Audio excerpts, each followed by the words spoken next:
Here is the single most consequential sentence you will hear about this war. Russian victory is not unlikely. It is structurally impossible, not because of wishful thinking, not because of Western propaganda, but because of military doctrine, economic capacity, and the internal fractures that are already cracking the foundation of the Russian state from the inside out. What follows is drawn from the assessment of Major General Chip Chapman, former senior British advisor to U.S. Central Command, a man who has spent decades inside the architecture of global military strategy. And his conclusion is unambiguous. Putin's regime is not just under pressure, it is approaching a cascade point, a threshold. The kind of threshold that, once crossed, tends to be crossed very, very suddenly. History offers a consistent lesson about authoritarian regimes. They do not erode slowly and visibly. They appear to hold right until the moment they don't. And the question that every serious analyst is now asking is not whether Putin's regime will face collapse. It is whether the conditions for that collapse have already been set in motion. Chapman's assessment is that they have. And here is where the analysis begins. There is one belief structure holding the entire Russian war effort together. The theory that Russia is winning, that it is on the offensive, that the direction of history is on its side. The moment that belief fractures, inside the Kremlin, inside the military, inside the elite, everything fractures with it. Because a regime built on momentum cannot survive the collapse of that momentum. Chapman is precise about the conditions that end wars. There are exactly three. First, decisive military victory. Russia is nowhere near that threshold. Its operational objectives for 2026 are not being met. They are not even within reach. Second, the improbability of victory becomes undeniable. This is where Russia stands today. As General Zaluzhny, the former commander-in-chief of Ukraine's armed forces, assessed, the transparency of the modern battlefield has so severely constrained operational-level maneuver that both sides are experiencing what he described as glacial movement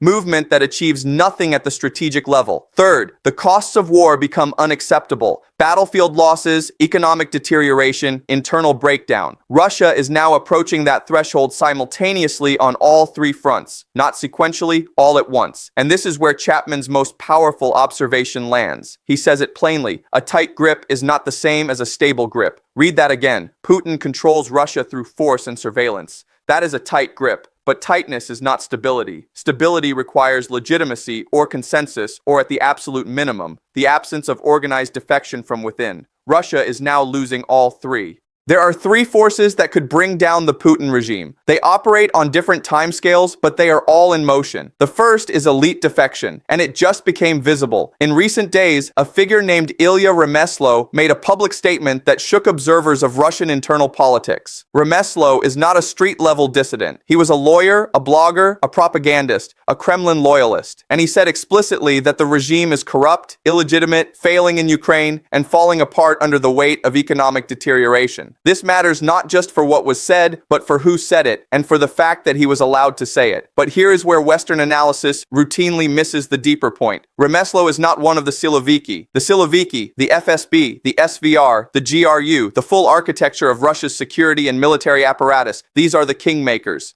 These are the men who would actually determine whether Putin stays in power or disappears from it. And the question of what they would do and what would come after is the most dangerous question in global geopolitics right now. Because if Putin falls, what rises in his place is not necessarily better. Look at what Prigozhin's 2023 march on Moscow actually revealed. Prigozhin was not marching to end the war. He was marching to fight it harder. He believed Russia needed to mobilize as completely as North Korea, to sacrifice everything for the war effort. When he was denied resources around Bakhmut, he moved on Moscow not to overthrow imperialism, but to escalate it. That is the critical distinction. If the Siloviki move against Putin, the most probable outcome is not democratic transition. It is Putin without Putin. The same mindset, the same ambitions, different faces. Chapman names this directly. We do not have a Putin problem. We have a Russia problem. The machine will outlast the man. Constitutionally, if Putin were to fall, Prime Minister Mishustin would replace him. And Mishustin is cut from the same cloth. FSB Director Bortnikov, former Defense Minister Shoigu, Security Council member Patrushev. These are all KGB-era men, all products of the same institutional culture that shaped Putin himself. Chapman's analogy is blunt. Putin is Andropov Redux, a KGB man running a KGB state. The personnel may change, the architecture will not. Now consider what military theorists call the Clausewitzian trinity, the three pillars that determine whether a regime survives existential pressure. The first pillar is the elite, the second is the population, the third is the army. If any one of these breaks, the regime becomes vulnerable. If two break, the regime is in crisis. If all three break simultaneously, the regime collapses. Elite defection is already visible. Remeslow's statement is a signal, but beneath it are deeper currents, reports of internal power struggles between the FSB and Kremlin bureaucrats. In Russian history, when the state has faced serious threat, the revolution has almost always come from within the security apparatus itself. That tension between the FSB and the civilian bureaucracy is real, unresolved, and deepening as the war continues to drain resources and legitimacy simultaneously. The second pillar is the population. There is no mass uprising today, not yet. The Kremlin's authoritarian apparatus has suppressed visible dissent with surgical precision. But the burden of the war is not being distributed equally. It falls most heavily on Russia's non-Russian republics, regions already at the margins of the imperial project. When the war began, the dominant mood in Russia was one of stagnation, declining GDP, no foreign investment, a shrinking population with no horizon. If the war continues without any credible path to victory, if the casualties keep mounting without territorial gains that can be sold as success, then Russia faces something far more dangerous than street protests. It faces the possibility of an uncontrolled collapse of the regime. And in the worst-case scenario, what Chapman describes as Bosnia with nuclear weapons, civil war, secession, fragmentation of the federation itself. That is not inevitable, but it is no longer unthinkable. The third pillar is the army, and here, history offers its most sobering lesson. In 1917, the Russian army did not fall in battle. It walked away. 1 million soldiers simply left the Eastern Front in the wake of the Treaty of Brest-Litovsk, surrendering an entire theater of war, and in doing so, ended a regime. If Russia's army reaches a point where it refuses to sustain these losses for an objective it no longer believes in, the regime falls. We are not there yet, but the losses are mounting.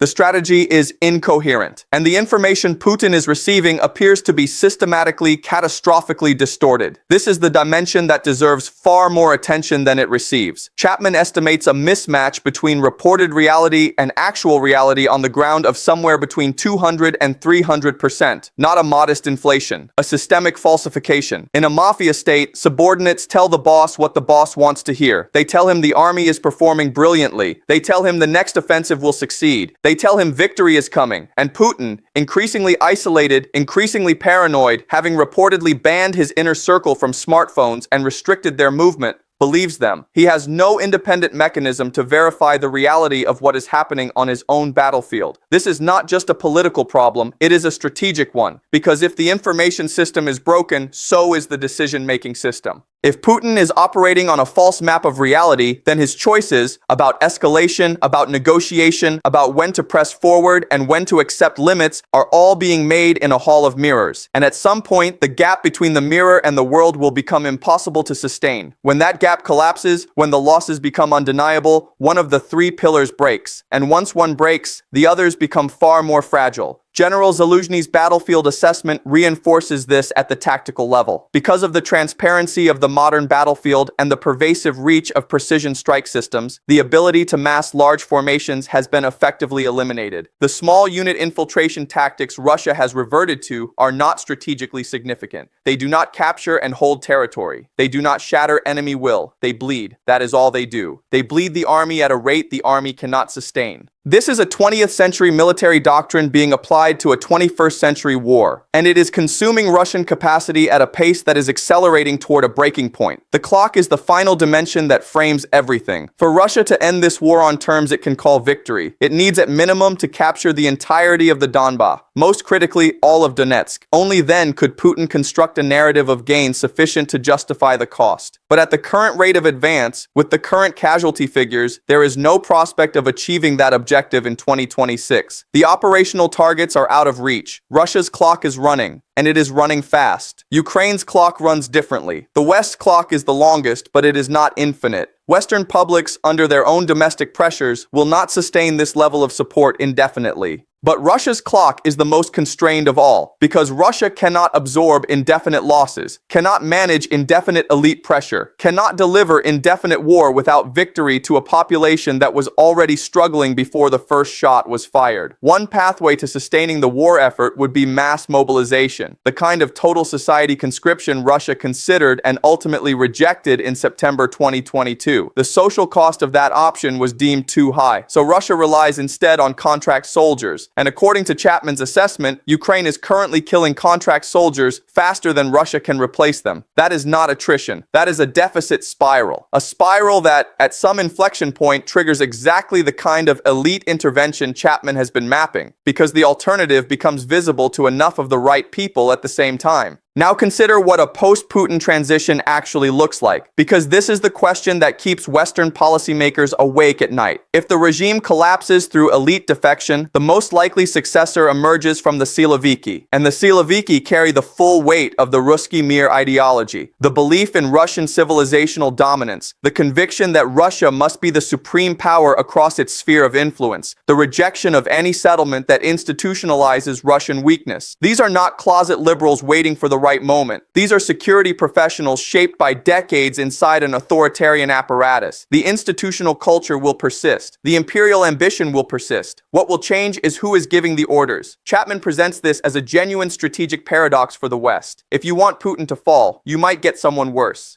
If you negotiate with Putin, you may be negotiating with someone who has every incentive to stall, deceive, and consolidate, because negotiating from weakness is an existential threat to his survival. If you support Ukraine indefinitely, you sustain a war that may not end in clear military victory for either side. Every available option carries costs. Every path carries risk. And no one has yet found the third door. The coup question is equally complex. When Prigozhin marched on Moscow in 2023, Putin fled, sheltering under Lukashenko's protection in Belarus. It was Minsk's intervention, not the Kremlin's defenses, that saved him. That is not a small detail. It reveals the brittleness of a regime that projects absolute power while being unable to protect its own leader from a mutinous general. And yet the very measures Putin has taken to prevent a repeat, the smartphone bans, the travel restrictions, the isolation of the inner circle, have created a secondary vulnerability. Coordination requires communication. Suppress communication, and you suppress the ability to organize a coup, which means the most likely mechanism of regime change shifts from organized political transition towards something far more chaotic and unpredictable: assassination. Russian history is not shy about this mechanism. Alexander II was assassinated. It led to revolution. If Putin were killed, the power vacuum would be filled by whoever could consolidate the apparatus fastest, almost certainly the FSB director or the defense minister. And their first move would not be to negotiate with Kyiv. Their first move would be to demonstrate strength, to double down, to escalate, to prove that the new power is not the old power's weakness. The war does not end with Putin. It may intensify. Return now to Ilya Remezlo, because he is not just a story about one man. He is a signal. Why was he released? Why is he being allowed to speak? Chapman's assessment cuts through the noise. Being released does not mean you are not being watched. It means someone is watching you and choosing to allow what you are saying. If Remeslo's public criticism of the regime is permitted to build, if it accumulates momentum rather than being shut down, that pattern of permission tells you something critical. There are people around Putin who are protecting Remeslo, who are positioning themselves for what comes next, who are signaling to other members of the elite that it is now safe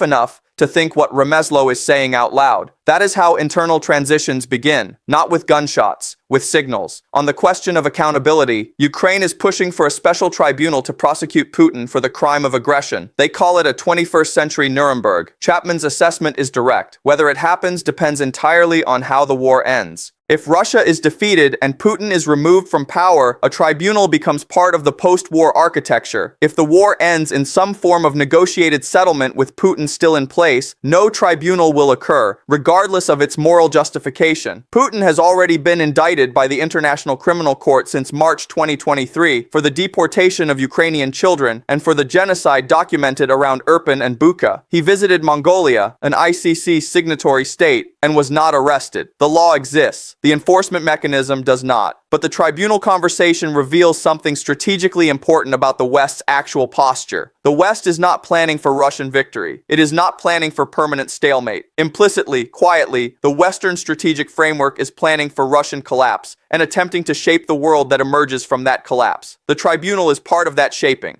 So is the sustained military and economic support for Ukraine. So is the sanctions regime. But the West does not control what comes after collapse. It can create conditions. It cannot determine outcomes. What emerges from a collapsing Russia, whether it is a reformed state, a more aggressive successor regime, civil war, nuclear instability, or the fragmentation of the Federation, none of that is within Western control. So why is Russian victory now structurally impossible? There are three simultaneous reasons, and they reinforce each other. First, decisive military victory is no longer available to Russia. The transparent battlefield eliminates the mass maneuver necessary for breakthrough. Precision strikes prevent the concentration of force necessary to overwhelm a determined, well-armed opponent. Ukraine has proven both its resilience and its capacity to adapt. Russia can still capture territory. Russia can still inflict casualties. But Russia cannot achieve the kind of decisive military outcome that would allow Putin to declare victory and exit on favorable terms. That window has closed. Second, the improbability of Russian victory is now becoming undeniable, which itself accelerates the collapse dynamic. Russian victory requires Ukraine to be broken, but Ukraine is not breaking. Russia is losing soldiers faster than it can recruit them. Russia is losing elite cohesion. Russia is facing economic constraints that tighten with every passing month.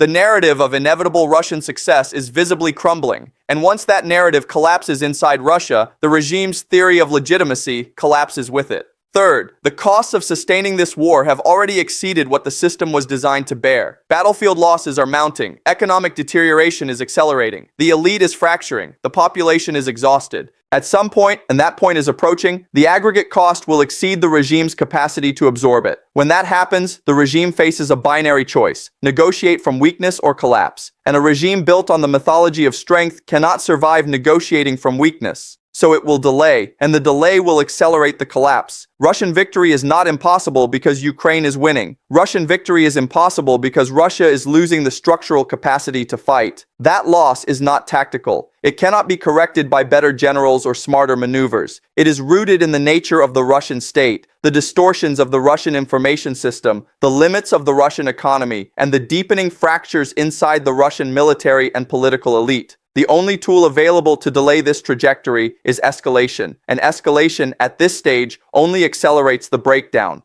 Chapman's final framing is the one that every policymaker and analyst should keep at the forefront of their thinking. Massive losses for minimal gain will come home to roost. The signals are already visible. Remeslow's public defection is a signal. The reported tensions between the FSB and the Kremlin bureaucracy are a signal. Russia's recruitment failures are a signal. The systematic distortion of battlefield information being fed to Putin is a signal. Putin's growing isolation and paranoia are a signal. Every one of these data points maps to the same underlying reality: a regime under structural stress, losing its grip, approaching the threshold at which the pressure it faces can no longer be contained by the instruments of control it has available. No one can predict the precise moment. History never offers that precision. What history does offer, consistently across regime after regime, empire after empire, is this: they appear stable until they are not. And when the collapse comes, it comes fast. One moment the edifice stands, the next moment it does not. The architecture that matters here is not found in the daily frontline movements or the tactical map of who holds which village. It is found in the structural reality beneath the battlefield, in the fracturing elite, in the exhausted population, in the bleeding army, in the broken information system, in the tightening economic vice, in the signaling that is already underway between people who are positioning themselves for a world after Putin. That is the story, not the battles, the architecture beneath the battles. And that architecture makes one conclusion unavoidable: Russian victory is impossible.